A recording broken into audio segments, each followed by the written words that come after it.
Welcome to this explainer. Okay, today we are diving into the ultimate evolutionary journey of Shopify fulfillment. We're going to explore exactly how operations scale up from that gritty, hands-on manual processing all the way to fully automated, hands-off systems. Okay, let's dive into this. Here's the roadmap we're going to follow to transform you from a chaotic beginner into an automated pro. We'll hit 1. The reality of dropshipping.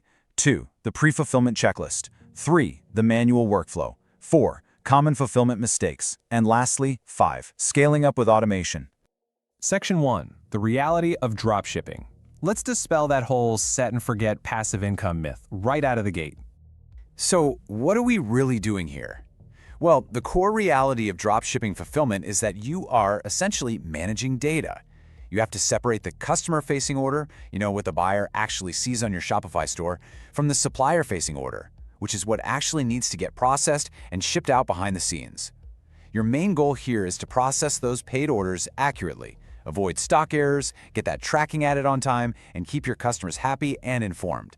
And this brilliantly illustrates the difference. In regular fulfillment, you're dealing with heavy physical warehouse labor. You're storing inventory, packing boxes, taping them up, buying shipping labels. But in dropshipping, you aren't touching a single box. Instead, you're acting much more like a digital air traffic controller. You're managing digital workflows, monitoring suppliers' stock and prices, and routing tracking numbers. So the model doesn't remove the work, it just fundamentally changes the type of work you're doing. Section 2. The pre-fulfillment checklist. What you absolutely must do before taking a single order.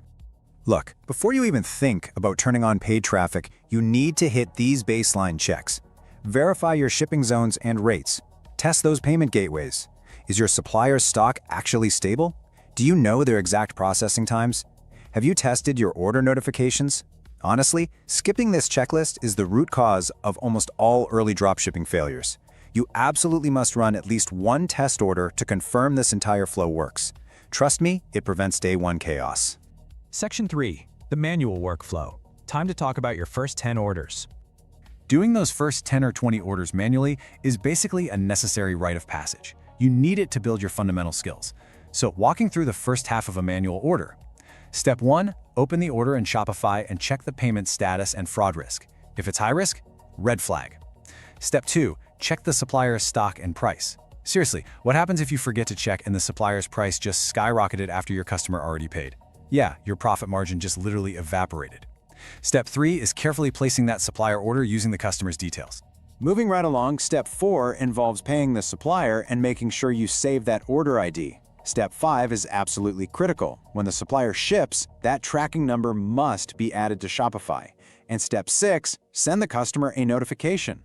If you drop the ball in adding correct tracking numbers and keeping the customer in the loop, you're going to be hit with panicked emails, immediate disputes, and chargebacks. Keeping them informed is just operational baseline stuff. A quick side note on non-integrated suppliers. If you're using a local or private niche supplier without a dedicated Shopify app, you need incredibly strict process control. You're exporting Shopify details and ensuring exact field mapping. That means the SKU, the variant, the customer name, and the address have to match perfectly. One bad copy-paste and boom, you're sending a large blue t-shirt to Ohio when it was supposed to be a small red one going to Texas.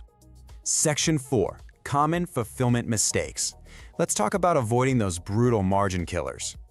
Okay, when volume spikes, chaos hits fast. Your manual spreadsheet processes are going to break down under pressure. Out of stock? Instantly offer a replacement or a quick refund. Supplier price jumped overnight? You need to trigger repricing rules to protect your margins. Customer tracking link broken because of a wrong carrier? Edit that tracking manually, right away. Duplicate fulfillment because systems overlapped? Always review the order status before hitting buy. These mistakes happen at lightning speed, so rapid reaction is the name of the game. So the crucial point here is this: do not, and I mean do not, mark an order fulfilled too early if you do not have reliable tracking yet. I know it's tempting to hit fulfilled just to keep a clean dashboard, but it creates immense customer confusion. They get a shipping email with no tracking, they immediately email support, your inbox floods, and trust is broken before the product even moves. Waiting for the real tracking number is just non-negotiable. Now, handling returns highlights a really tricky reality of dropshipping.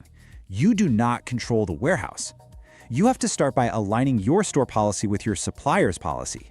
Never promise an easy, no questions asked return if the supplier won't actually support it. But interestingly, for low-cost items, the The math often dictates that it's actually cheaper to just issue a refund and let the customer keep the product rather than paying for international return shipping. It feels counterintuitive, for sure, but it is a highly effective way to protect your margins. Section 5. Scaling up with automation. Take a breath, we're graduating to the ultimate solution. Let's weigh the pros and cons here. Manual fulfillment gives you absolute control, which is great when you're just testing the waters as a beginner.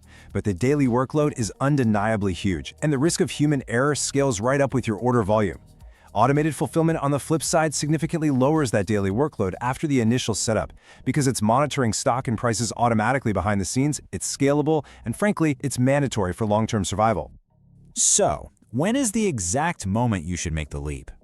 Uncovering these benchmarks reveals some really clear tipping points. If you are processing orders every single day, it's time. If juggling multiple suppliers is creating a bottleneck, it's time.